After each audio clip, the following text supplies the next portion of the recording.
All right, we're calling our meeting to order. Would you please stand for the Pledge of Allegiance? Ready, begin. I pledge allegiance to the flag of the United States of America and to the republic for which it stands, one nation, under God, indivisible, with liberty and justice for all.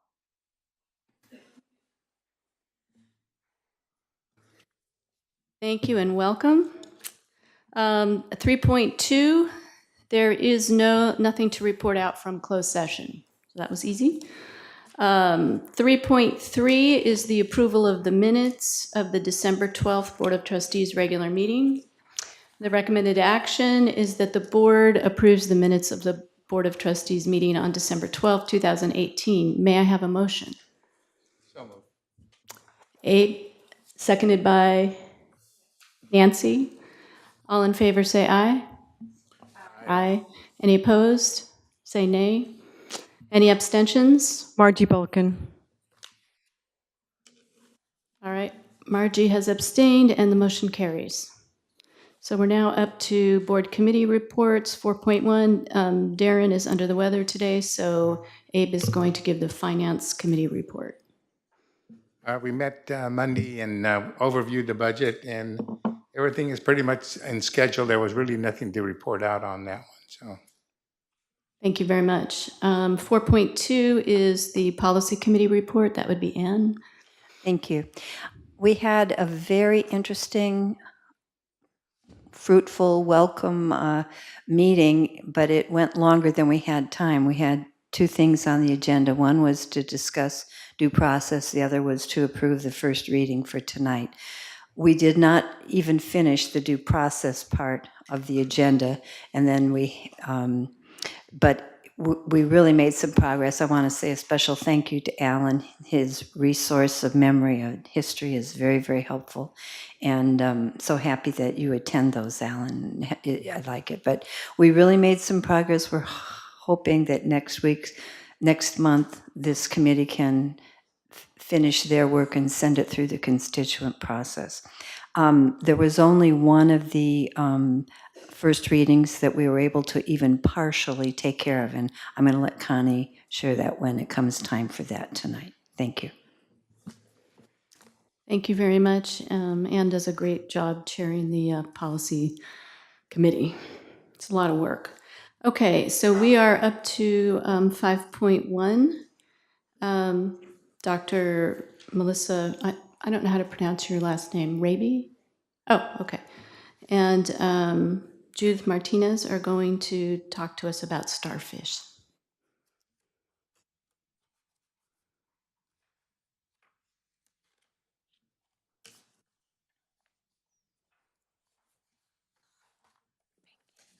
Good evening, everybody. I'm Melissa Raby, the Vice President of Student Services at Columbia College, and presenting with me is Judith Martinez. She is the Director of Student Services at Modesto. And we are going to share with you what we're doing with starfish currently. So I want to read this to you. A man saw a boy collecting starfish and gently throwing them into the ocean. The tide is going out. If I don't throw them back, they'll die, explained the boy. But look, the man said, there are miles and miles of beach and hundreds of starfish. The boy picked up another starfish, threw it into the surf, smiled at the man and said, I made a difference for that one. And I wanted to share that because that's what we're doing with our students. It's one student at a time, and that's what's going to make the difference in the long run. So I wanted to share you, we have a statewide a group for starfish from the California community colleges because, as you know, that they are the vendor that was selected to do the educational planning initiative. And both of us were selected to be in the second phase of the pilot. So we're one of the initial colleges in California that have implemented starfish. And we all got t-shirts at our regional meeting that said, starfish was the tool before guided pathways was cool. And so just to show you that starfish is a tool that is really helping us to achieve our guided pathways goals. So some of the benefits for faculty and staff. Access useful information on your side of the students. Quickly provide feedback on students and help connect them with services. That's a key piece. Communicate with students individually or in groups. Easily share your concerns with the right people at the right time. Easily record outcomes on student meetings. Provide positive reinforcement of successful behaviors. Understand predicted retention and how to address risks. And socialize the breadth of available interventions available on campus. So how we're going to measure this success? Essentially, right now, we're going to go through the components of this, and then I gave a handout to Graciela, I don't know if you've shared it, to give you a little bit more details on our timeline. But really, the adoption of Starfish is our first measure of success. We believe this tool will increase office proficiencies, will engage students with the college and with their faculty and counselors, and then successful course completion. Longer term goals, we believe we'll see year-to-year persistence increase and increase of certificate and degree attainments. So the 4 components of Starfish include Connect, Degree Planner, Early Alert, and the analytics. And so we're going to briefly go over each one so you get an idea of what this tool can do for our students. So for Connect, faculty and counselors will have access to their students. And really what this is doing is it allows them to make those connections that we really haven't had the ability to do before. For example, we create organizations. So we have our EOPS students, our Promise students, our veteran students, for example, students in a particular major or a group of majors. Those are organizations that are now connected to faculty. So faculty, let's say hospitality management, now has a list of all of their students in that major. They've never had that before. They've been asking for it for years, which is awesome. So if you can see some of the flags up there, they can send a message. So let's say they have a career fair regarding the hospitality management, and they want all of their students to know what's going on. Or they have a particular course that they're offering that they know is not going to be offered in 2 years. They can blanket send a message to those particular students in that major. So it's a really good piece for them to connect to their students. They have a list by class. So if they have a particular section of classes, let's say the faculty can't make it that night, or they have a reminder for an assignment, they can target just that one class. So it's a really good key to target the individual students or a group of students that they're connected to. And in the student folder, there's a wealth of information. There's information about what the major is for that student, how many units they've completed, what their grade point average is. If you have the analytics, which we'll go over later, but MJC does, we don't yet have it, but we're working towards that. You're going to get a risk factor. So you're going to be able to pinpoint, you might have, let's say, 500 students in your cohort, but you want to kind of target the students who are more at risk than the ones who are not. So this kind of tool will allow us to sort and to really target some of the students that need more assistance in certain areas. We can connect them to certain services based upon their risk factors. So from a student's viewpoint, they're going to come in and they're going to see their dashboard. And in their dashboard, they're going to see any flags or kudos, which I'll go over in a little bit. They're going to see if the faculty is using Canvas gradebook, it's going to be loaded up in here. So they're going to be able to see their progress in their class. They're going to be able to see any assignments that the faculty have issued through gradebook. They're going to be able to see any appointments that they've made. So it's like a one-stop shop for them to kind of keep track of what their schedule is and how they're doing in their classes. And most importantly, I think, is the network the students are going to have. So we've created these roles. So our counselors are now working towards like a cohort model. And so students are now have an assigned counselor. So their counselor is going to be in their network. their faculty for the classes they're in that semester are going to be in their network. And so they can easily click on the faculty or the counselor's profile, and they'll be able to find out information about them, what their office hours are, what their contact information is. And if the faculty have set up their office hours through Starfish, the student can make an appointment online with the faculty, or they can send the faculty an email very easily through the system. The student can also, what they call raise your hand, so they can say, hey, I need help in my class, and that message is going to go directly to their faculty member. The faculty member then can reach out and help the student and with that. So it's a really great tool to make those connections. And I'm going to turn it over to Judith for Degree Planner. Okay, so for Degree Planner, the student's view is the same as the counselor faculty view. So students and faculty would build a degree plan in the exact same screens in the exact same way.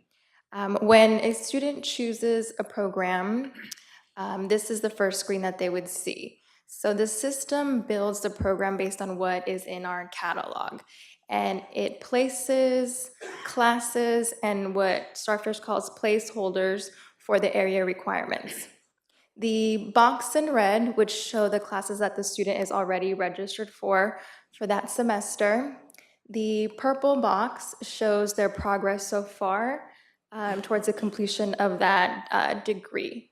The warning at the top in the yellow box lets the student or the counselor, whoever is building the degree plan, know that there are still unmet requirements. So it'll give you a warning to let you know, hey, you're not quite done yet. The placeholders in the yellow box are where students or counselors would choose the courses that fulfill that requirement. So if you choose that green box, a list of all of the courses that apply to that requirement would show up. What also shows up is any pertaining prerequisites for that course. So if a student is building the ed plan themselves, they don't have to have that knowledge that counselors already have. Starfish lets them know that there's a prerequisite that needs to be met if they're going to take this course. Let's say the student clicks that course that has a prerequisite anyway. That warning follows them to the degree planner page, so they don't lose sight of the fact that they still have a prerequisite that they haven't met. Students and counselors can build degree plans in the requirements tab as well, which is just a different viewing option than this one that kind of separates it by semester. The only difference is that instead of laying courses by semester, it lays them out by requirements. And students and counselors have historical information on the students, so any courses that they've already taken, it shows up there. That way a student knows that that requirement has been met, it's been fulfilled, they don't need to take that class or accidentally register for a class that they do not need.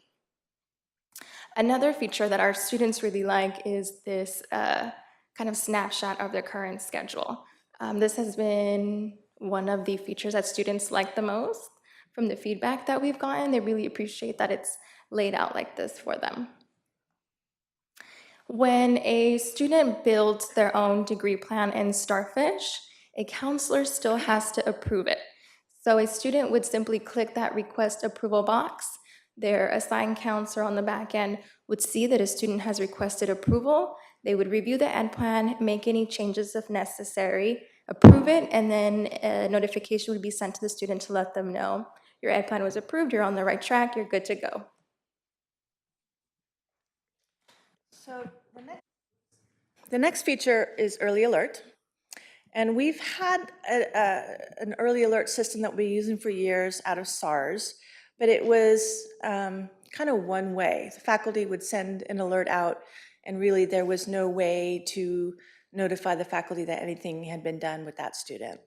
So with the Starfish early alert system, they can go in and they can raise a flag for our students, and we've built these flags to be, general concerns, attendance concerns, danger of failing, things like that, low grade in the class. And Also, the nice feature that we didn't have before is the faculty can raise a kudo. They can tell the student, hey, you're doing a great job, keep up the good work. And I have to say that when we've used that this last semester, we had students contact their faculty and say, wow, this was a great feature. I've never been told that before via the system. This was really outstanding. So we got really positive feedback. They like to hear that from their faculty. And then the other piece is that they can send a referral. So if they know that their student needs tutoring, they can send a referral. Or if they know that they want to send a referral to our disability services program, they can do that. And it's confidential. It goes to the counselor. They're assigned a counselor will help them identify the right resources and get them to the right places. And the students get an email directly for that.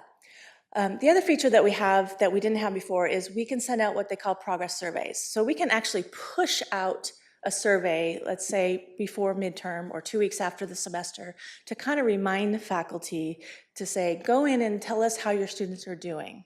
And this is a really good feature because right now, some of our special programs require a progress report from their students, and we've been doing it paper pencil. So the faculty or the student takes that piece of paper to their faculty and say, I need this for my program, and the faculty have to fill it out.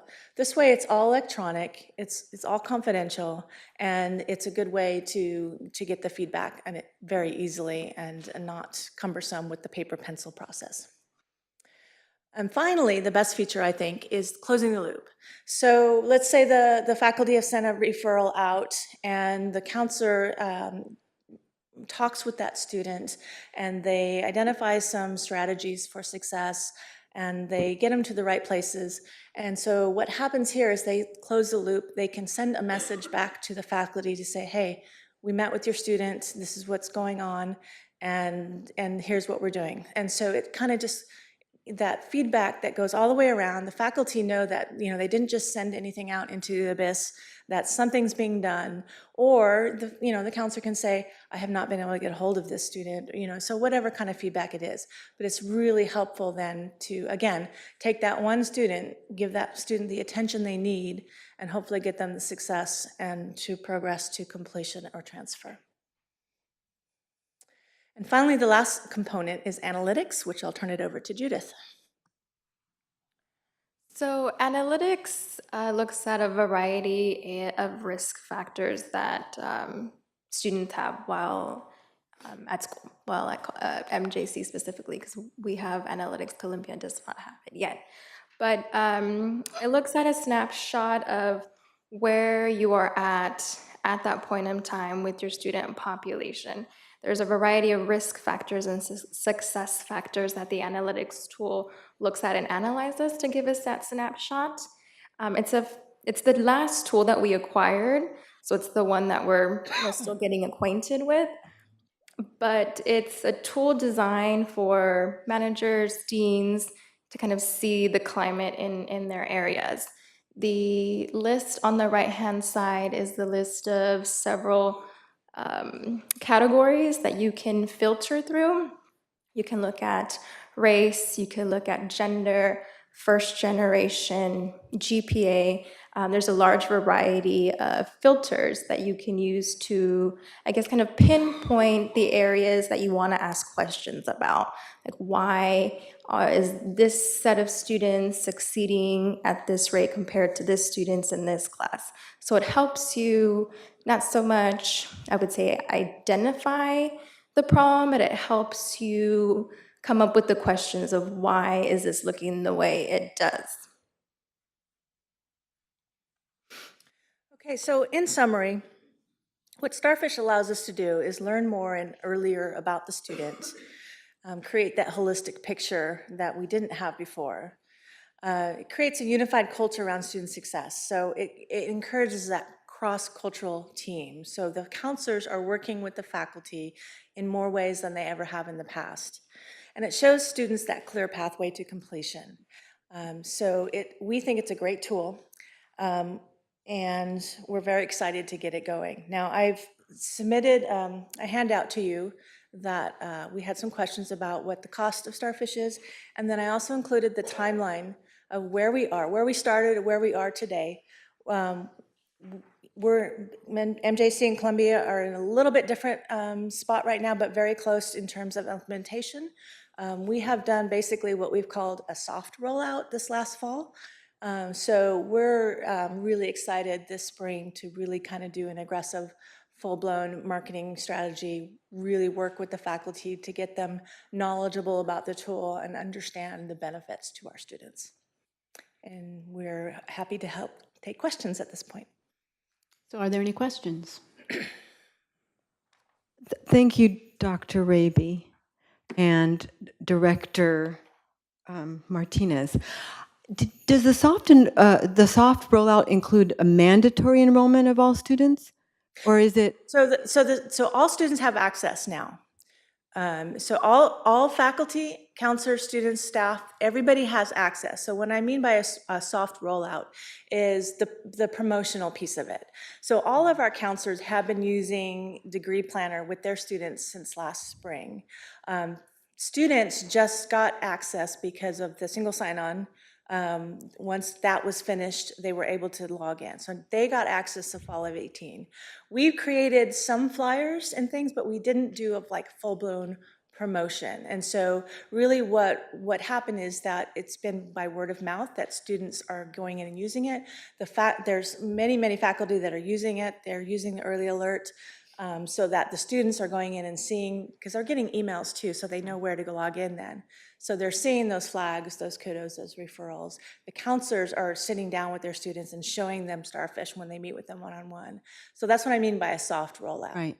Does it end in all students being enrolled by the summer report of 2019, or is it still optional? It's just a tool that we Okay. would hope that all students will use. So all students are in Starfish. Oh, I see. That's what I wanted to know. Yeah. It's not They don't have to optional. They don't have to register use get it. I get it. It's there. It's just a matter of us getting the word out to Right. know that students know where to go to log into it. Because it sounds wonderful. Great presentation. Do you know what percentage of faculty are using this now or trained in it? Well, 100% of the counselors are Right. using it and trained. We have had, I can't tell you the percentage of faculty that are using it because I haven't run that report yet. Because again, really, it was been just this semester that we did Right. it. But we had quite a few faculty on our end that did use it, and we had every other week we did what we call a Genius Bar, Starfish Genius Bar. So we had basically an open lab, and I saw those had really good attendance on those. Faculty, staff, students would come in and want to learn about it because they're hearing about it, and so that's the momentum that we were hoping for, and we will continue those trainings as we go forward. So if you don't get a chance to meet with the counselor, the only way of knowing is somebody else tell you, another student says, hey. Well, as of last fall, that's the way we kind of did it.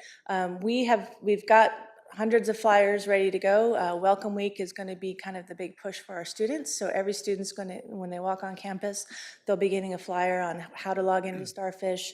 We'll have banners and posters put up. And so we're really doing more of a push for marketing. So when a student first initial applies for MJC and gets in there, there's no flag, something that says, oh, by the way, this is something that. The plan is to incorporate it into the orientation so that it's just another component of the process that they already have to go through. Okay, Any other thank you. questions? Okay. Thank you very much.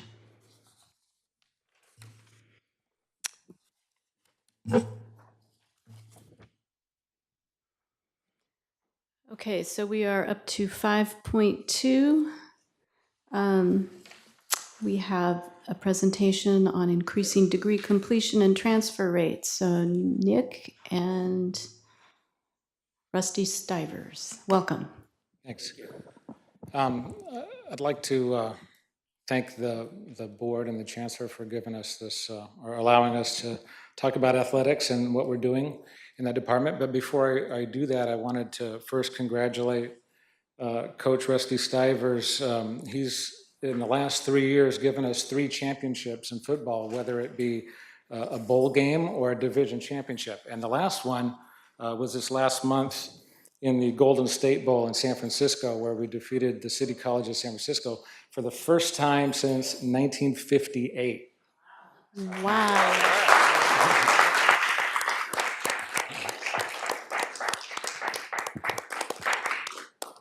Before Rusty gets started with his presentation, you should have a handout with some facts and figures. We just wanted to give you a quick snapshot of what's happening in athletics. We've got 21 men's and women's sports. It's the largest program in athletics in Northern California.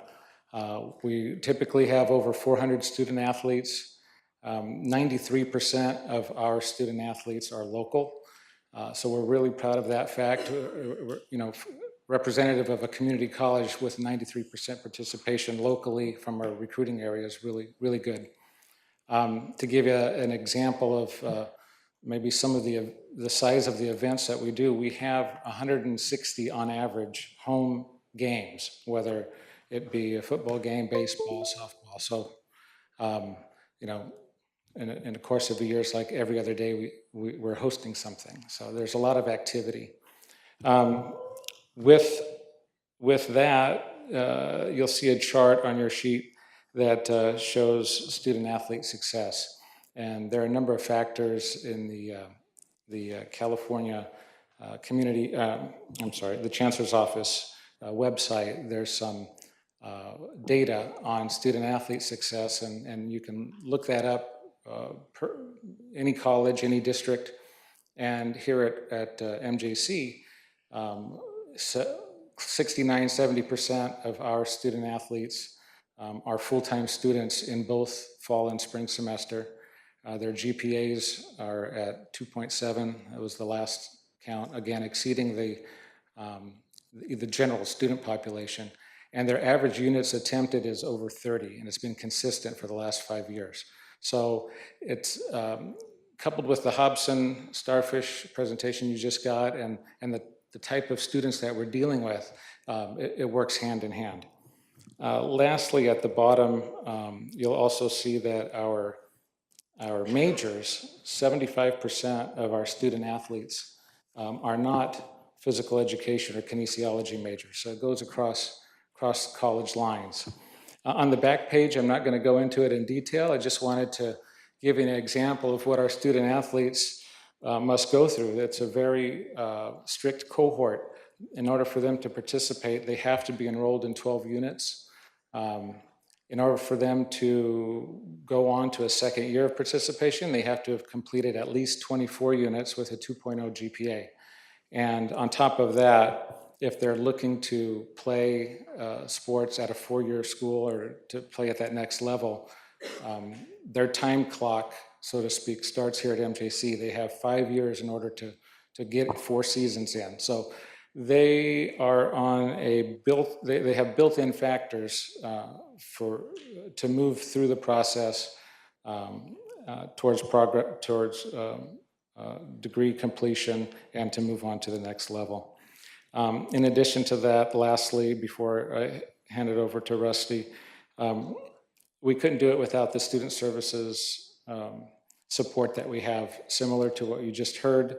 In addition, we just started a student athlete center, a makeshift room, but we're building it, and we have 5 days a week where there's an athletics counselor, student success specialist, EOPS counselor, and also our athletic training 5 days a week. The academic and the physical help that our student athletes get is really imperative for them to continue to move forward and get the success rates that we see.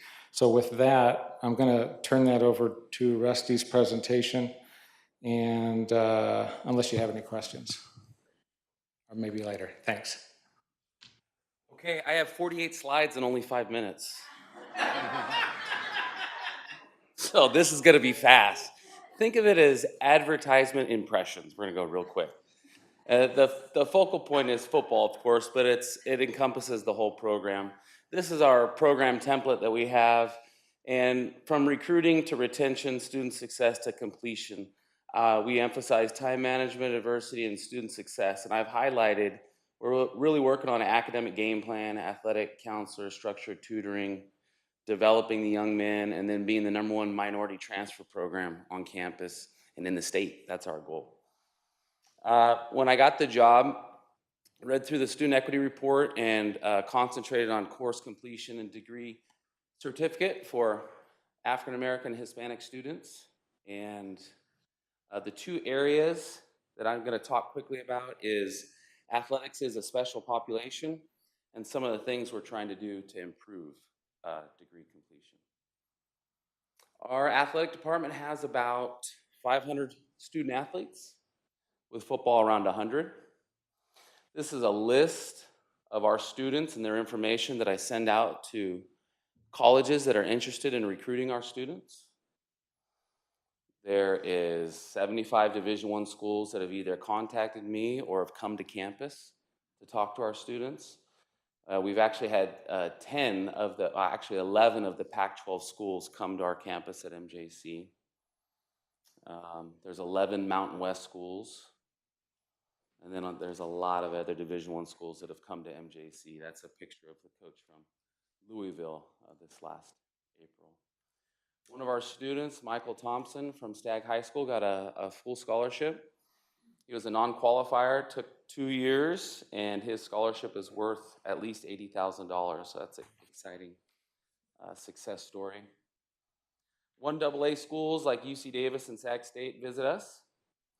These are the prospective football recruits. Our recruiting coordinator, Coach Peterson, is talking to over 250 students right now to come to MJC. Of course, we talk to a lot of students. We get a small percentage. When we put this presentation together, it was about 75% of the team that came from DI groups. And so the focus, we thought that in our program, we could have a seismic shift in the student equity plan, concentrating on 3 additional degrees completed by African American students and 3 additional 4-year transfers. So that's been a focal point of our program. Like Nick said, we got a short timeline. Once you take 12 units, you have to get your degree if you're a non-qualifier in 2 years. There's not a lot of time, so we got to get going. There's a lot of pressure and time management concerns. Also, it's tough. NCAA academic guidelines are stringent and specific, and you need someone who knows the information in regards to transferring all the different NCAA institutions. The biggest issue with the students that I work with, these young guys don't like to ask for help. All the resources are on campus. There's people waiting to help, but they don't want to go and ask. So the early alert and working with a counselor and all of that is going to be a benefit going forward. So we have time management issues. Some of the things that we're doing to improve. We started a learning community with Shirley Miranda in 2017 that went pretty well. We had a cohort that would lift, would eat lunch, and then go to English 45. And that was our first challenge. And it went pretty good. So then it was approved, a learning community in the fall of 2017. We had 16 units and 14 of them were transferable. And the biggest issue when students, the students I work with when they come to campus, is they come and they take a lot of PE units and only a couple of transferable units, and then they get behind. So we wanted to make certain, and a lot of them decide to come in the summertime when the classes have already been taken. So we wanted to make certain that they were comfortable in a group, that they knew, and that they were getting transfer level classes. So this was last year, and we put together a time management sheet that they all could use because they were all taking the same classes. And we had our highest GPA in the last 20 years, and last January at 2.95. So it's a good start. This is Mustafa Johnson from Turlock, who's one of our success stories. He got a scholarship just one semester here at MJC, and the Colorado coaches said his scholarship is worth about $150,000. So that's an exciting venture. So now we have the fall learning cohort, and then it was approved that we're starting a spring cohort, so the students that come in are together for a full year. And that's brand new, and we're doing it for the first time this spring. We use a mobile communication device called GroupMe that UC Davis football uses. That's pretty good. So it's basically a virtual billboard. That's helped out a lot. We follow the success factors of the district. We talk about growth mindset and then stages of false masculinity, which is all part of development. What we're working towards is having an athletic learning center for our special population, somewhere they're comfortable and they can work with a specific athletic counselor and the student success specialist that is working with our group. And these are some examples at Delta College, Butte College, Santa Rosa, American River, Santa Barbara City, Mount San Antonio, Folsom Lake, Mount San Jacinto, Fullerton, just to name some of the schools in our area. And then also we want to work getting a comprehensive academic plan and working with a counselor to have it planned out from the time they step on campus to when they leave. So this is something that we're working towards, is a plan all the way through. Another thing we're hoping for is a full-time athletic counselor to help us with this comprehensive academic program and having a learning center. We did a program review in 2011 and our athletic council load was at 0.5, and the recommendation was that that wasn't enough time for our special population. And then we also had the same thing in 2017 where the committee felt that there should be more direction to the student athletes. Using San Mateo, I have a friend there, and they are generating over $2 million in athletic scholarships per year. So that is a group that we're working for. I don't know of any other program on campus to where you can get your education paid for at the 4-year level if you follow suit. So our goal in the football program is to generate over $1 million in athletic scholarships every year. That's the end goal. And this is just a sample of a 2-day period of some of the students that come through and several of the coaches that come through my office. And then I have Danny. Danny, come on up here. Danny's one of our success stories from Turlock High School. He came to MJC. Of course, he was a qualifier, though. He had fantastic grades, did really well, and then he got a full ride scholarship at Portland State. So, Thank you, thank you. about 5 minutes, right? Very close. Where's he from, Rusty? Turlock High School? Oh, okay. Yeah. Yes. So that is it. Any questions? Thank you. Yeah. Well, I'm a new member here, and I am thoroughly impressed with what you've presented, beginning with what the dean put as the priorities on the first page of academics. But I'm a product of 34 years in K-12, and several of those years as a high school principal, and adhering to the Victory with Honors program, which I'm sure you're well aware of.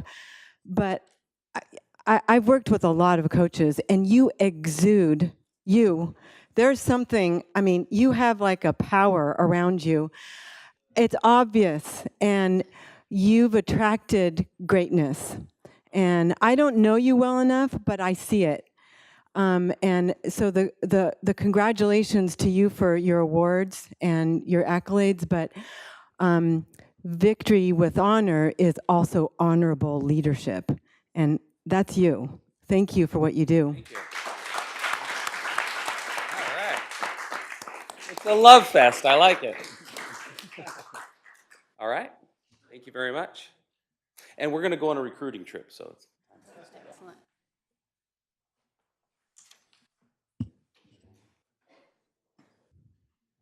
Thank you very much. We are up to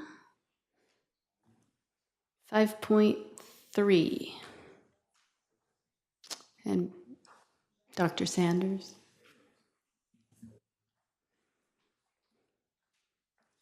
Good evening, everyone. Thank you. Welcome, Margie. Nice to see you here. Congratulations on being seated today. I'm here to talk briefly about accreditation. One of the things that we've done and that you have done as the board is to make sure that we have a monthly report on accreditation issues so that everyone is up to speed and we're all kind of working in the same direction. I also wanted to thank the board for your extensive work that you've been doing on the accreditation recommendation, district recommendation number 4. You folks have had, and I'm sort of working on that, but we're working on, we've had 2 study sessions. There's another one coming. You continue to go to training. I understand that all but one trustee is going to the new trustee, effective trusteeship seminar at the end of this month. So thank you all for doing that work. It's really excellent. As an update on where we are with the accreditation report process. So we had our comprehensive site visit in October of 2017. We were issued a series of recommendations a year ago. Right about now is when they had their meeting. And in the last year, we've done extensive work to respond to the compliance recommendations. In the past 4 months or so, we've had a consultant that was brought in to work with the Board of Trustees. And the consultant was able to help guide the process, develop information, gather evidence, and prepare a rough draft of what the report is going to be on standards recommendations 1 and 4. He provided those to us at the very beginning of January. And since that time, my colleague at Modesto, Jenny Abbott, and I have been working real diligently at early morning hours, trying to go from the rough draft to final draft. And we have to get to the point of board second approval by the end of February. And before we can get to board first approval, we have to go through our governance councils at the colleges. So it's a very timely issue. We are striving, Jenny and I are striving to work throughout the weekend and have ready for constituent reviews on Monday morning a full and thorough draft. We're getting close. It's coming along well. So that's where we are on the 2 standards. And I think there's one other issue at Modesto. Yes, Jenny can't be here this evening. I just want to report briefly on the recommendation with regards to regular and effective contact in distance education. We have been accumulating a lot of evidence to establish to the satisfaction of the next visiting team that indeed we've been concentrating on training our staff to do effective and regular contact. We have a collection of examples of effective contact in online and distance education. And we think we're just building a very solid evidentiary base to establish that we're doing exactly what we need to be doing in that field. And before I've been focusing on the board recommendation item 4. Item 1 related to the total cost of ownership. I wanted to commend our facilities team and our IT teams for working really diligently to develop these pretty massive and thorough documents, the total cost of ownership documents that they've done over the last several months. That's an essential component of what we've done in our response to the commission. So I feel like all the pieces are coming together, and the report will be in your hands at this time next month. Any questions? I just wanted to verify it will be something we can put in our hands as opposed to being only online. Yes, I printed it home for you. It's going to be no more than about 25, 30 pages if all goes according to plan. Sounds great. Thank you very much. Excellent. Thank you. All right, we are up to the association reports, and we're going to start with Student Senate activity reports.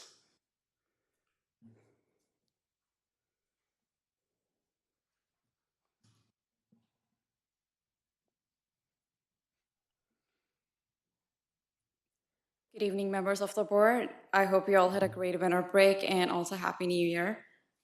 Starting with the report, ASMGC had an amazing and inspiring retreat this past December, led by our campus life staff. On Monday, we'll be holding open nominations for ASMJC for school year 2019 and 2020. Nominations will close on March 1st, and the nomination period is almost 2 months. Our first event will be in spring, which is a club rush, and students will have an opportunity to see and join different clubs at MJC. And lastly, last semester, ASMGC fed up to 4,000 students with our free lunch on Wednesdays, which is Flow event. And that's all I have for you. Any questions? Thank you very much. I hope you had a good break too. I did. Okay. All right, do we have any other report? No? Okay. Faculty representative to the board, Alan McKissick. Thank you for this opportunity. Since I last spoke to you, I attended the Board Policy Committee meeting referenced earlier. My thanks to that committee and the board is ongoing because of their tenacity on that issue of due process. I think the product will be something the district can be proud of and that will serve as a model to other districts. And it seems like there's a certain amount of that going on. Speaking of tenacity, I want to convey the thanks of many faculty members that I've spoken to about the bargaining process. The extraordinary efforts made by our chancellor and the bargaining teams paid off. Their long hours that they put in during the winter break made the difference. Last time I spoke to you, I conveyed a sentiment that a colleague asked me to express. That was a request that both sides give more than was comfortable. Apparently that happened, along with creative problem solving, goodwill, and again, tenacity.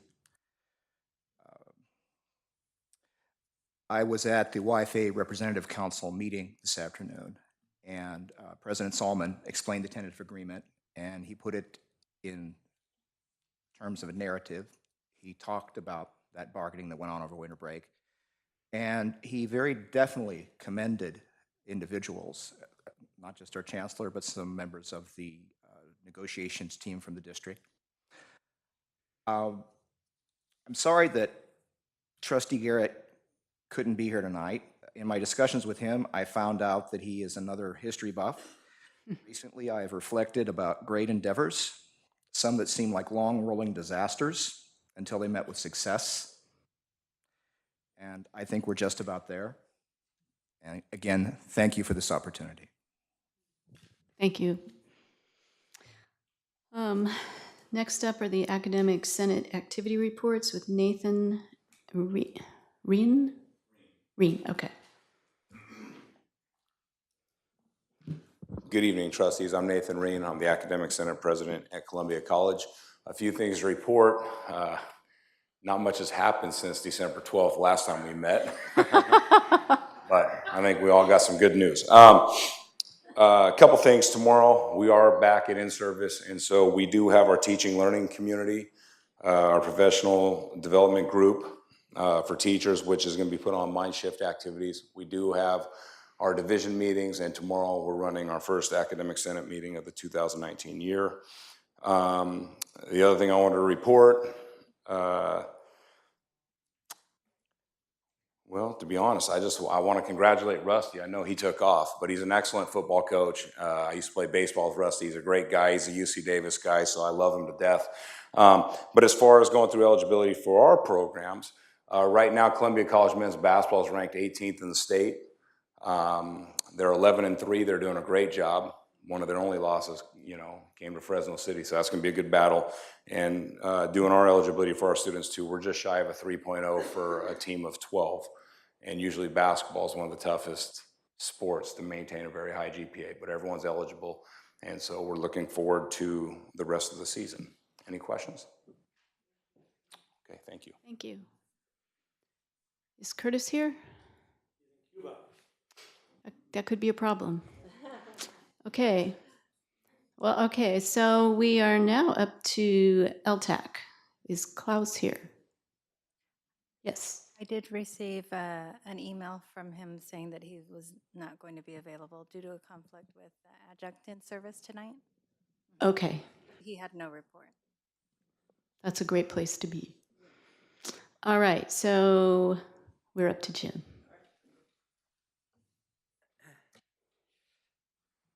Well, good evening. My name is Jim Salmon. I'm president of the Yosemite Faculty Association.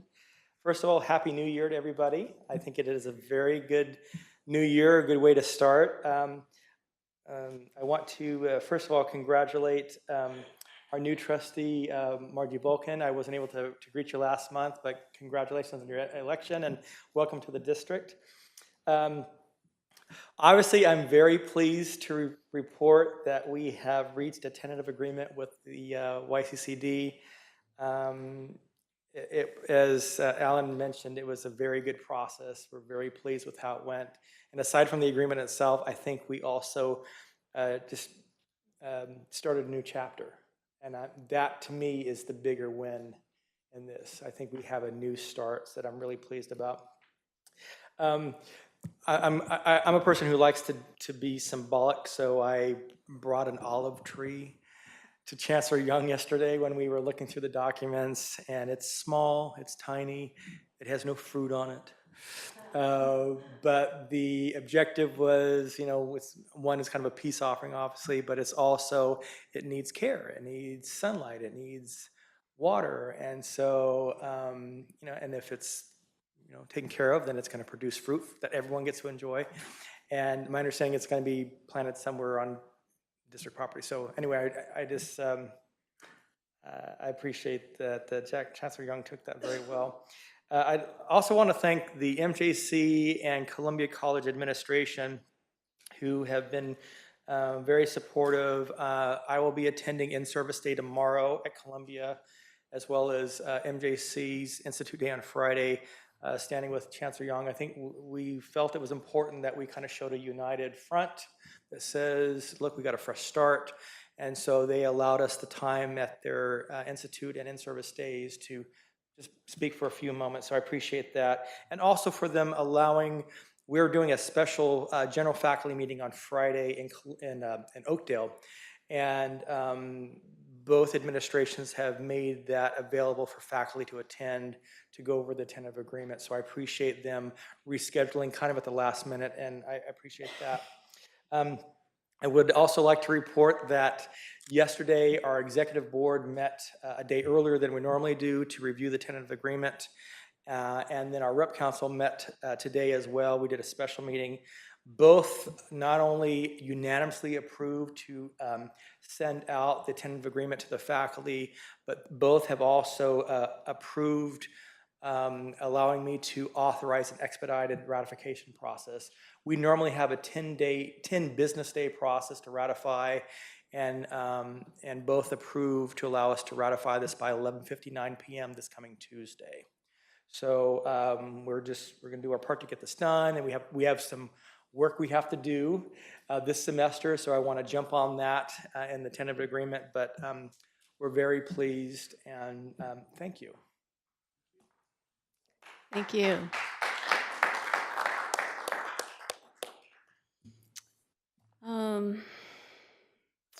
Okay, so is Sherry here?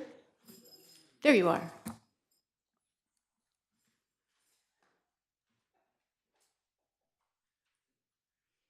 Really nice to go after him after he's smiling. I know. Welcome to our new board members. We're sincerely glad that you guys are here and part of our system. I had something written out today, and as I sit through the board meeting and had some other thoughts, I'm going to kind of change my presentation a little bit. First of all, I want to try to come with you guys every month with a positive. So one thing that I would like to highlight this month is our payroll department and our classified professionals that are in the payroll department. They deserve some big kudos. We have had a lot of payroll issues and probably will, thank you, Jim, some additional payroll, not issues, but payroll. And our classified professionals are down 2 in that department. So the manager and the 2 that are in there, I have stopped by. I would invite any one of you, because everybody is still getting their paychecks. We had smoke days, we've had strike days, we've had a lot of different things, and to my knowledge, every single person has gotten paid, and that is kudos, and I want to highlight my classified professionals because they've been putting in a lot of overtime, a lot of sweat, some tears, but it's being done. And I want you as a board, especially your new board members, to know that it does take a village, And part of that village is the classified professionals. So that's the first thing that I wanted to bring. This year has started out with a bang as far as CSCA is concerned. Some of the best things, I am happy that the district and YFA has settled. It has taken a lot of stress off of a lot of people, as we all know. And that is, it's been a long time coming, so we're very happy with that. We always have CSCA classified issues. We are all going to work together as HR, as CSCA to work through the different issues that we have between the two different colleges. But what I would like to ask, especially this as a new board, we have a lot of state mandates coming down. We have for the last few years in the initiatives. We've talked about student success. We've talked about students' inequities and how we're going to pull those together. I would like us, through our accreditation process, through our reports, through our self-reflection, to look in our own backyard. Because unfortunately, we have gotten to a place where we have mandates asking us to do things, we have outside reports helping us to make decisions, which is great. I'm not knocking them by any means, but we have a great set of people here, and we need to work those inequities out without the outside help. And I'm asking that this new board, because we do have leadership, we have faculty, and we have classified. Every single one of those needs to be looked at with fresh eyes, get rid of the inequities that are out there, and move this institution forward. And there is inequities out there. I'm just asking that you as a board be aware of them, open up to them, and let's see how we can move them forward and get rid of some of those. Let's create an institution of success as much as we want our student success. Thank you. Thank you. Oh, okay.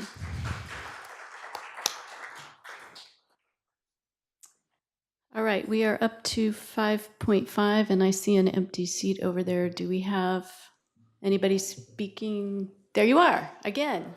Long time no see. Yes, exactly. Our list is brief because, as Nate said, nothing's happened in the last month, right? You didn't come back to work last week. Tonight, there's people having more fun than us. They're at the Columbia College Adjunct In-Service Night, and I want to invite all of you, any of you, Leslie as an adjunct faculty member in particular, come next semester and join us. They're having a soup dinner, there's sessions specifically designed for adjunct faculty, professional development, all sorts of excellent things going on, and well attended, 50 to 60 adjunct faculty members at our small college there, which is greater than the number of full-time faculty that we have across the institution. I would love to do that, Yeah, but I had to be here. Information in the fall. Our in-service day is tomorrow, as mentioned. Flex Day is our annual, or our every semester day where faculty come together, and we're doing something fun this time called a campus crawl. It's not a pub crawl, it's the campus crawl, but it's the same idea, going from place to place and seeing what colleagues are doing. So they're starting in the kitchen downstairs and learning how the laboratory instruction is set up for our culinary instructors. Later on, they're going to the cadaver lab. They're seeing some information, some research that we're doing on our population and density, and where do people live in our area and up and down the Highway 49 corridor, and what might that mean for us as an institution. So that's on Friday. And then next week, we have Welcome Week, and I was going to share with you just a couple of things going on. Our Welcome Week is always a terrific event for students. So in the past, we've had tents out there in the summer. It's a little cold at Columbia right now. So we're hosting events indoors. This week includes a Hot cocoa, good information at the Manzanita building. So hot cocoa for everybody on Monday. There's workshops on service animals in classrooms, which we've seen appearing more and more frequently recently. Service animals and then non-service animals with pretend vests on. Yeah. How do we know the difference? There's going to be a starfish seminar at that point. On Wednesday, the student government is serving a welcome back lunch to students in the student center. So they feed everybody. I think I'll show up for a free hot dog. There's a glow run, and then on Saturday, they're packing the pavilion for the basketball game. So everyone goes to the game together. And it's just a way to help new students and returning students feel welcome, feel a part of the Columbia College community, feel that they matter, that somebody cares that they're there, they can make connections. And it's professors and staff members and students just hanging out together. Really great times. So that's what's at Columbia College this week. Thank you. Thank you very much. All right, Steve. Good evening, members of the board, Mr. Chancellor. You received this evening something in addition to the normal stack of papers you get when you come to the board meeting. Each of you received a shiny object. And what it is, by the way, is the pin that was awarded to all of the original first-class baccalaureate degree recipients at Modesto Junior College. And this is the pin we gave them, and we thought the members of the board ought to have one of these because the board was largely responsible for encouraging the development of that plan. So wear it with pride.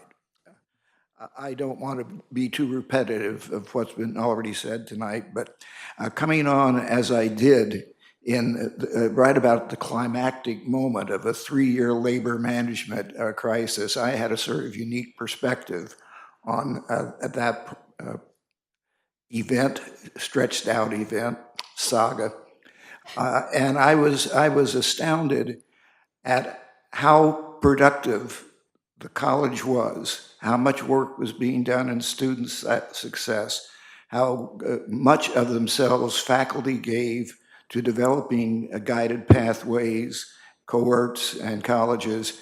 And it was just amazing to see all of that progress going on.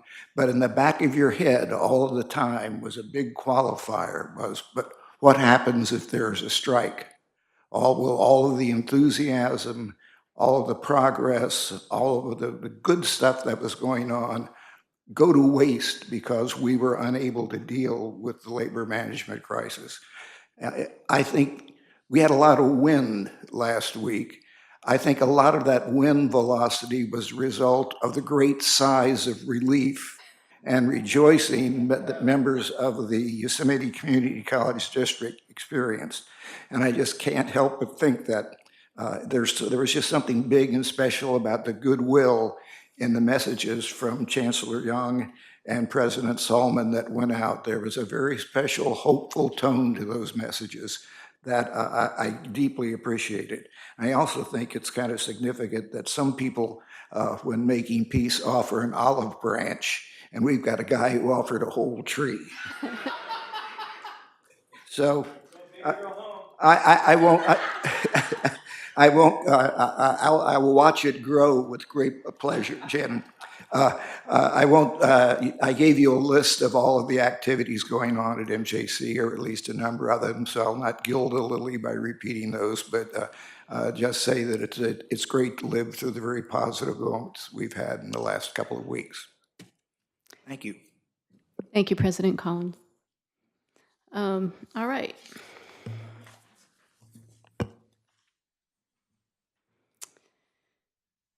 It is now the Chancellor's turn. Well, thank you. I just have a few items. First of all, I want to mention that we have staff members who are already planning for the staff recognition dinner. It will be April 12th at the Jean Bianchi Center in Oakdale. I know there have been meetings and planning on how to make the event inclusive and at the same time a way to show our appreciation and our recognition of our employees. So please keep the date open for April 12th the evening of April 12th at the Jean Bianchi Community Center. The other thing, of course, to the board,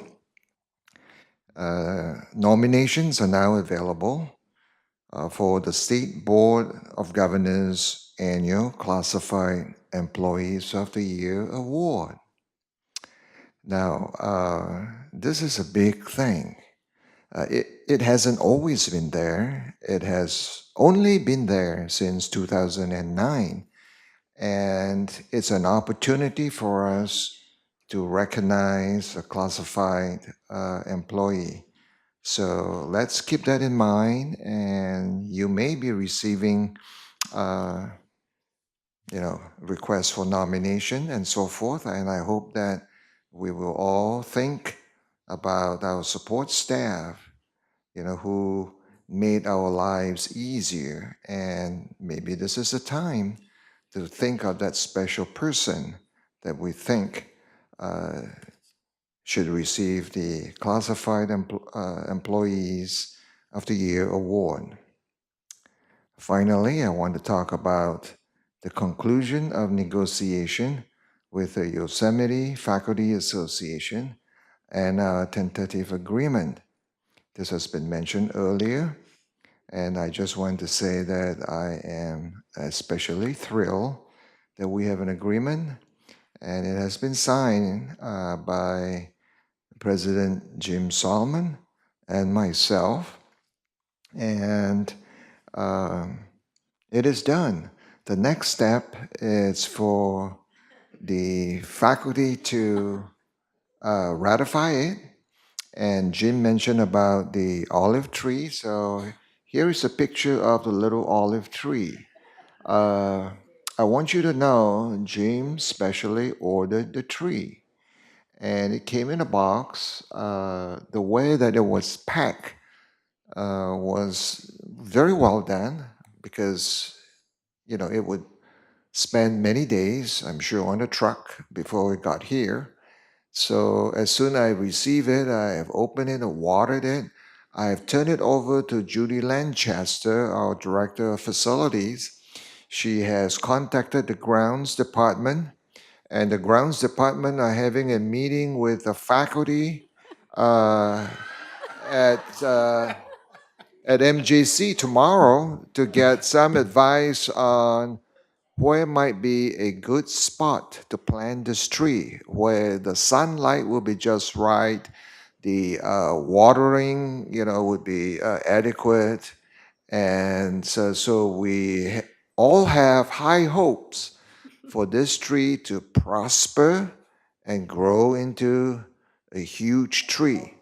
We are all familiar with the saying, great oaks from little acorns grow. So I sure believe the same thing will happen with this olive tree. This little tree is going to turn into a huge olive tree. And it will bear fruit, and all of you are welcome to come by and harvest the olives for your salads. Some of you may want to squeeze them for oil, that's fine. But when you do think back of the time to 2019, when out of a sense of hopelessness, we found hope, and that is embodied in this tree. So thank you. That is my report. Thank you very much. Chancellor, I want to remind you that in order to make it grow, it's going to take a little fertilizer. We have those. We have those. We have the equine and the sheep and cattle. Oh. Well, thank you, Chancellor Young, and thank you, Graciela, for the photo. We needed that. Oh.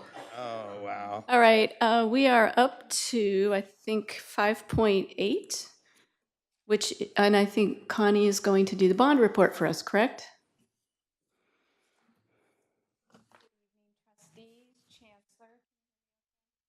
Not really. How about this one? Yes. Okay. Good evening, trustees. For those of you who I have not yet met, I'm Connie Chavez, District Director of Public Affairs. Welcome.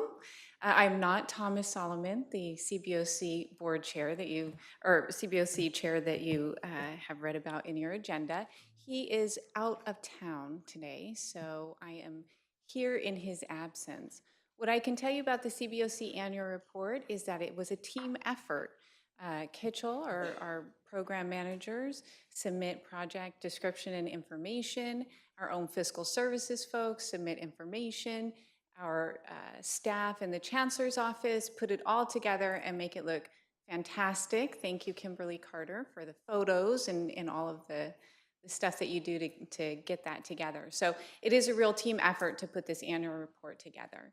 And the CBOC, of course, meets throughout the year. They go through all of the projects. They have tours. They have presentations, just as you do. I'm sorry Trustee Garrett couldn't be here because he often attends those meetings as well. So again, this is the CBOC annual report, and I'm happy to take any questions or comments back to the CBOC, Fiscal, Kitchell, facilities, and gather more information for you if needed. So I'm here to hear comments or questions.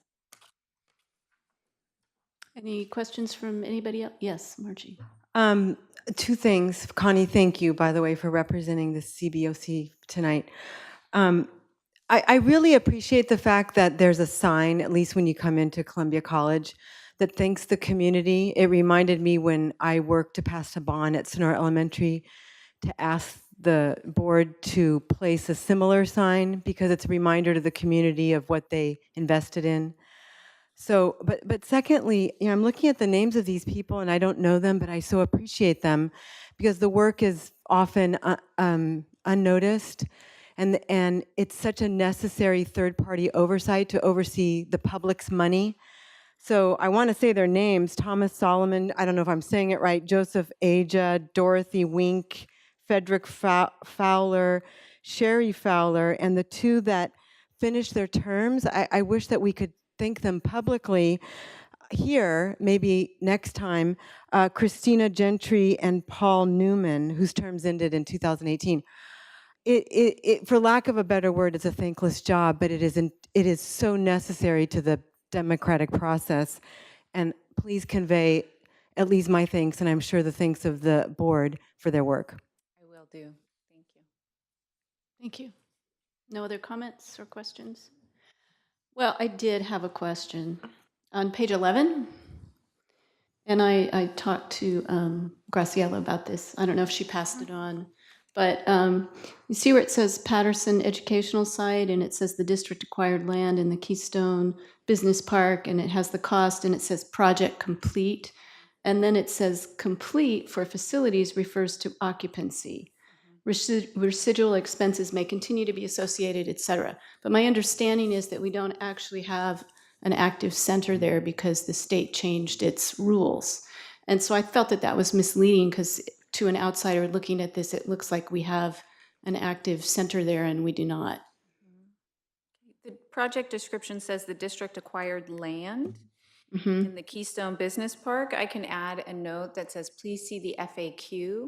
And in the FAQ, it's much, I think it's almost a whole page that describes what occurred with the outreach centers. So maybe I could put a note there. Right. Would that be helpful? It's just that the complete says that it refers to occupancy and it's not occupied, unless you count weeds. So in the FAQ, it talks about the outreach centers, each one specifically, and Okay. how the number of FTEs changed, how there was an economic, Downturn. all of these things. And so I think it's almost Right. So if you think that a note would help, kind of. Yeah, I just want to keep it as section. accurate and transparent as possible about what's going on there. Okay. What were you saying, Nancy? I thought you said something. No? Oh, okay. All right. Well, thank you very much. Okay, thank you.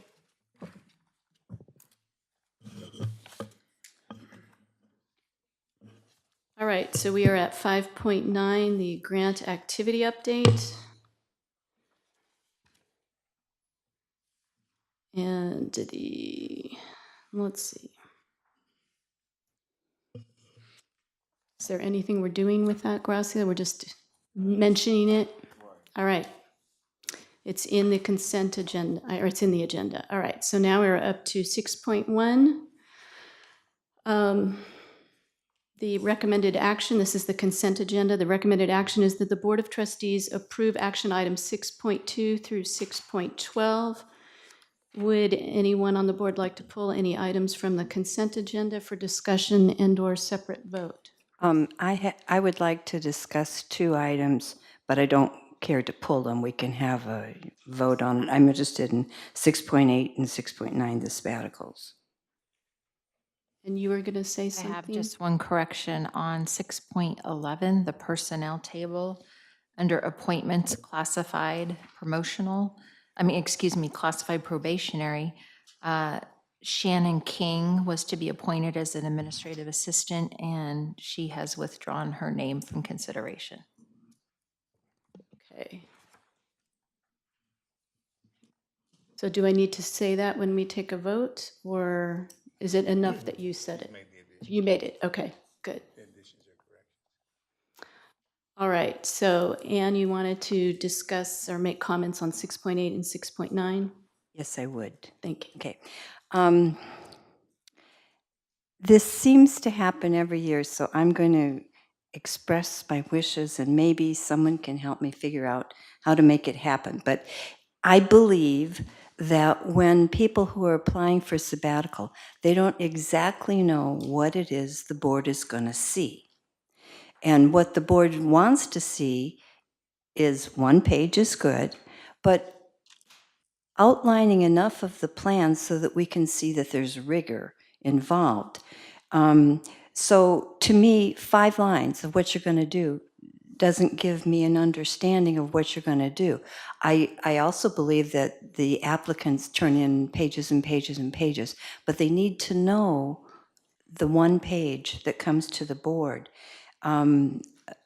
For instance, like this is not the only ones, but I thought Debbie Bolter and Sarah Berger did a very good job on 1 page of talking about what they were going to do specifically enough, showed the rigor, and it gave me a good idea of what their plan was.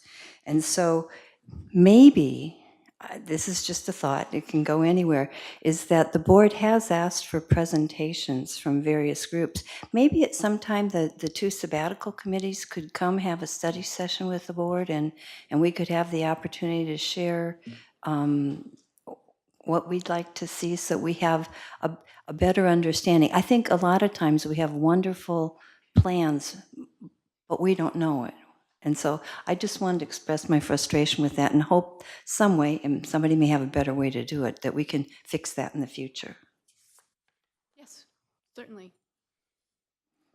Actually, I think we would be welcome to that. I think faculty actually would like to share what they've done. So I think this is a good thing. Good. Great.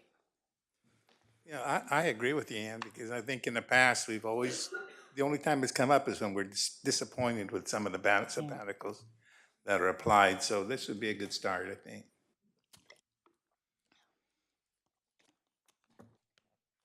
So that covers 6.8 and 6.9. No, no, she just wanted to make a comment. I'll move we accept the action items and the consent agenda. You're not on I'll move that we accept the consent agenda, item number 6.1 through 6.12. as amended. Do I have a second? With the additions and corrections. Okay, Nancy seconded. All in favor say aye. Aye. Any opposed? Any abstentions? The motion carries.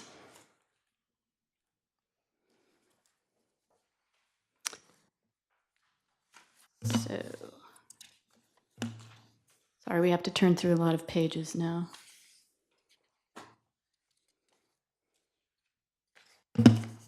Word policy 7.1.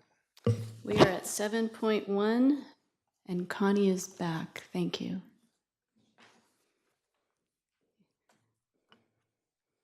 Thank you again. Good evening, Board and Chancellor. And I just wanted to first say thank you to Trustees Baggs and DeMartini for continuing on the Board Policy Committee, and welcome to Trustee Hinton. We have a lot of work to do. we do a lot of work in that committee. We read a lot, so thank you all for volunteering, staying on the committee, and be willing to do that. As Trustee DeMartini mentioned, we had a lot of dialogue on Monday regarding due process, and so we did go over our time, and we did not get to be able to discuss the first readings that you have before you this evening, except for 7400 travel. So please expect that in your second reading next month in February, that it is likely that that committee will have recommendations, but at the very least, they will have had more of a discussion. And know that any of these documents that come before you for first readings have already gone through the constituent review process and have gone to this board policy committee. And I invite the new trustees to come and talk to me. I hope to get 20 minutes of your time at some point to kind of describe to you the really comprehensive review process that we have. So with 7400 travel, I'd like to give you a little bit of history on that. This group, the Board of Trustees, in September 2017, amended the policy to require board approval for out-of-state travel rather than just out-of-US travel. Prior to that, it had been at the chancellor level for approval. At Monday's board policy committee meeting, Board Chair Beggs recalled that the change was made at that time as a temporary measure until reporting mechanisms could be put into place. The policy calls for monthly reporting to the board on travel.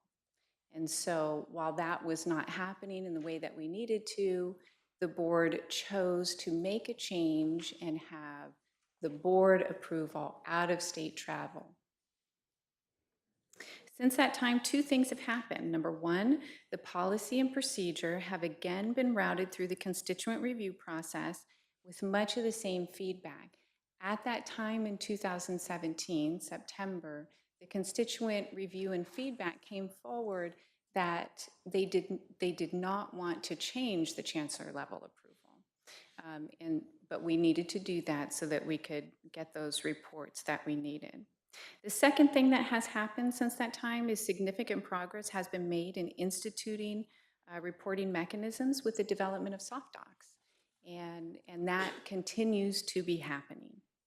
Also, while I wasn't at the November board meeting, I did read the minutes, and I note here in tonight's agenda on 6.5 that the board expressed an interest in once again delegating authority to the chancellor to approve out-of-state travel rather than having those come to the board, okay?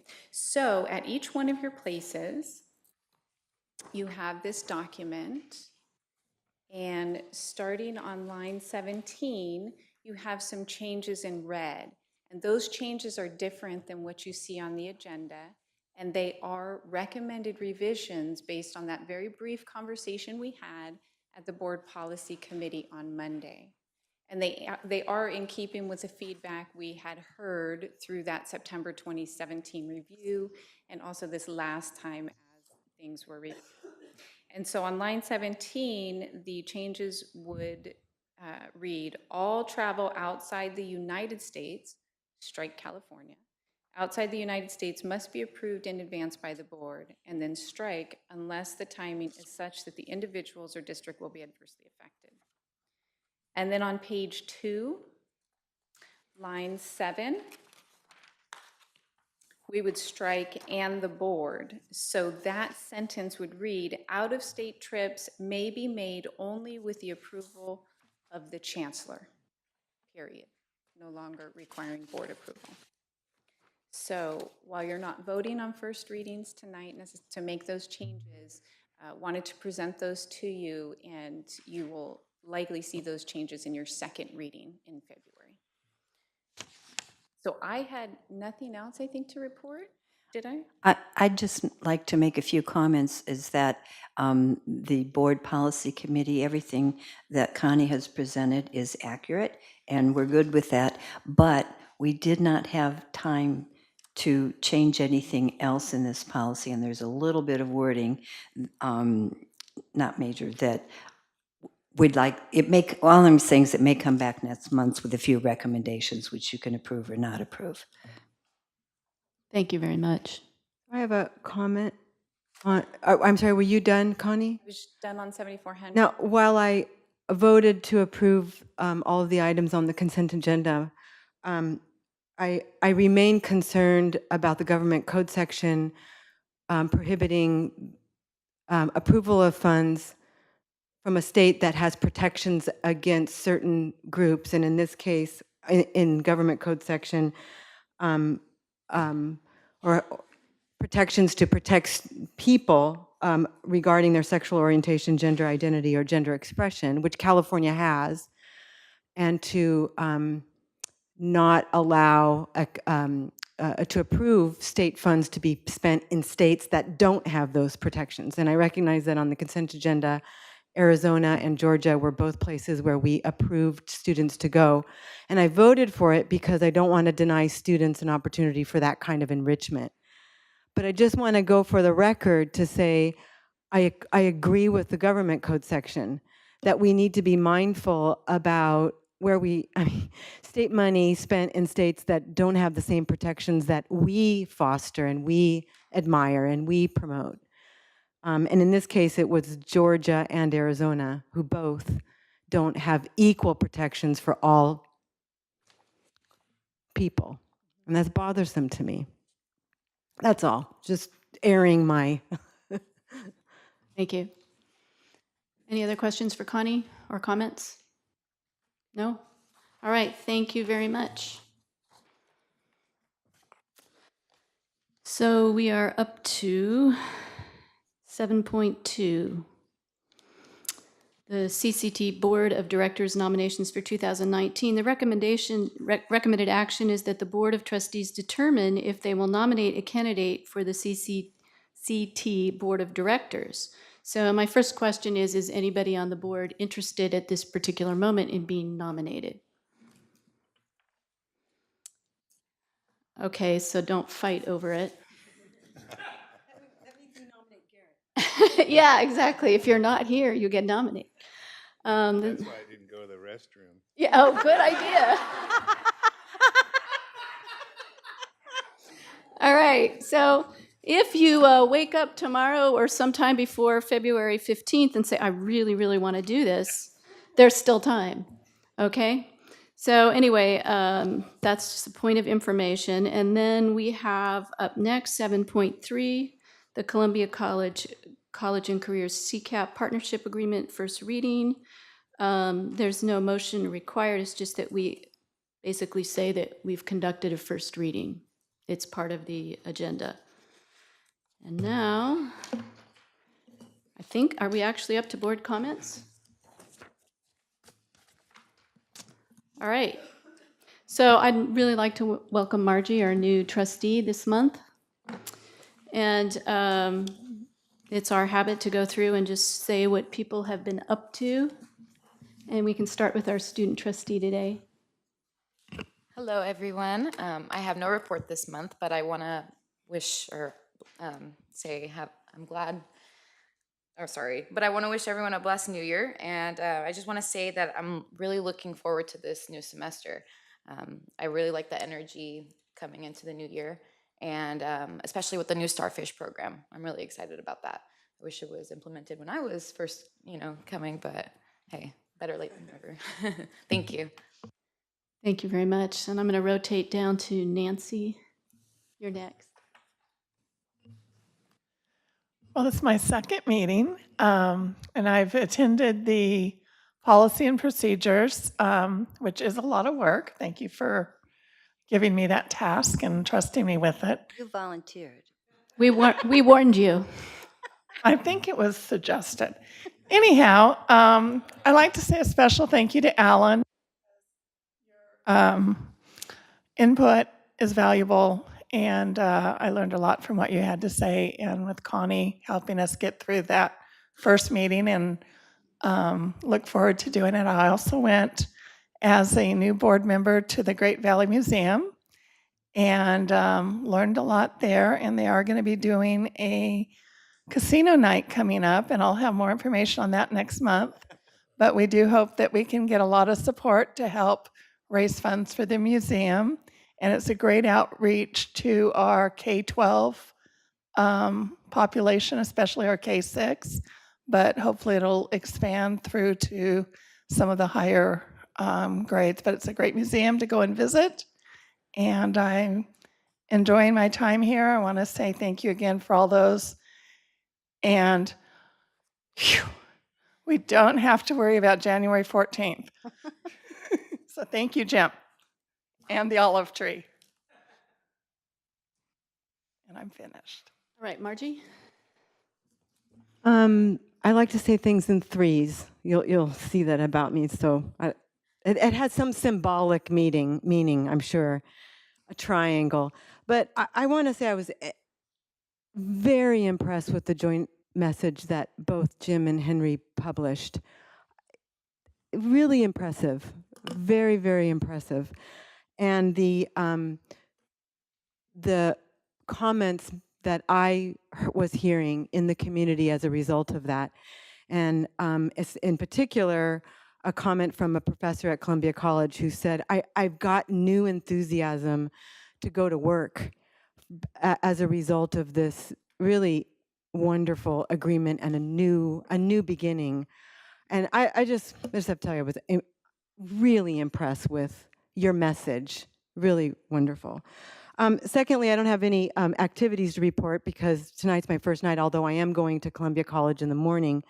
And thirdly, Dr. Bonaparte knows that I've been working on this for some time, and that is, as County Superintendent of Schools and now as trustee for Area 1, we need a sign on 108 when you turn left onto Washington Street that says Columbia College next left. You know, when you drive on the freeways around here, you'll see a couple signs that say MJC, but we have for 50 years not had such a sign. Trevor knows that, boy, it takes a long time working with Caltrans to make that happen, but we are making progress. And so someone asked me, well, do you want it to come off of the 49, or do you want it to come, I mean, talking to Shantanu as well, and Angela Fairchild's before him, so it's been a long conversation. It should be right on the 108 as you approach the turnoff to Washington Street, not Stockton Road, because that's a stop sign, it's a stoplight. And it should say Columbia College next left. And people who live in Tuolumne County, it's amazing, aren't always aware where the college is. So hopefully it'll add to some awareness building, especially the number of people that travel the 108 going to Pinecrest and whatnot to promote the college presence there. And that's my report. Thank you very much. Anne? Thank you. One of the things I had the pleasure of doing was attending the respiratory care baccalaureate graduation, and Jennifer was there, and she gave all the trustees that came the button. So I wore mine tonight, and now I have two. Okay, but it was really, I'm really proud of the college and all the work that has been put into accomplishing that. And it was really interesting to listen to the graduates speak. I had several, they weren't emergency meetings, they were shortly formed, and phone calls and emails relating to the YFA contract, and I'm happy that I won't be reporting that next month. And we had a very long policy and procedure committee meeting. Two more things. I would like to extend condolences to the family of Ranil Singh. He was on the Newman police force. Newman is in my district, and he was murdered in the line of duty. I understand that he's an MJC graduate in the administration of justice, and so I really want to extend sympathies from the whole board. And the last comment I would like to make is that I personally am very pleased that we have a tentative agreement with YFA. And I also want to express the frustration that I and the other board members felt when we were listening to all of the comments from students and faculty, knowing that what they were saying was not what the board was offering. But we were under confidentiality rules, and we just had to sit here, and I'm so pleased that that is over, okay? And so I'm really looking forward to the official vote to approve it. Thank you. And we were up to Tony. I'm still learning how to use this microphone, so. It's tough. Well, this is also my second meeting, and I just love being in this board, and I'm looking forward to learning everything I can, every chance I get. I had an opportunity to go to the pinning ceremony for the nurses. That was very emotional. It was awesome to be there with them and just have the honor to be there. I also had a chance to walk with the first bachelor's degree, and I never got to walk anywhere before, so that was a first one for me, and I just feel honored to be able to walk with them. So, thank you. Thank you very much. Oh, I thought you were going to call on Darren. yeah, I know. So Darren. You should tell people that Darren is sick. I did. I did. I said he was under the weather. I figured they'd interpret it that way. But Well, okay. I had the privilege also of attending the baccalaureate event and also the nurse pinning, and also the is it called the nursing assistants that they had here on West Campus, and I'm glad that we came to a conclusion with the YFA. Attending all those meetings was kind of burdensome, so but I'm glad that we came to petition, and I'm happy that it turned out the way it did. Thank you, Jim. Thank you, Chancellor, too. Thank you, Abe. Okay, so this is my second meeting as board chair, so I'm sure I forgot something. Did I? What did I forget? Good. I think public comments. I was realizing that. So are there any public comments? I mean, you didn't bring me any cards, which is usually what happens. People, that's sort of a cue to me. But anyway, yeah. I figured if there were, there would be a line at the podium. Yeah, okay. All right. So I apologize for that. And I'm not going to tell you all the meetings I went to, but it was roughly around 10,000 or so. And but it's all good. And I'm just thrilled that we have a TA. And I hope everything is smooth from here on out. I hope the olive tree grows. I have 2 huge olive trees in my yard, but they're infertile, but I bought them that way. So it's okay. But anyway, it's a great metaphor. I love it. So our next regular meeting is going to be on February 13th at 3:30 p.m. And I wish you all a wonderful start to the new year. Happy times and good health and all of that. Great. We're done. Good job. Good Thank you. job. You there? Oh.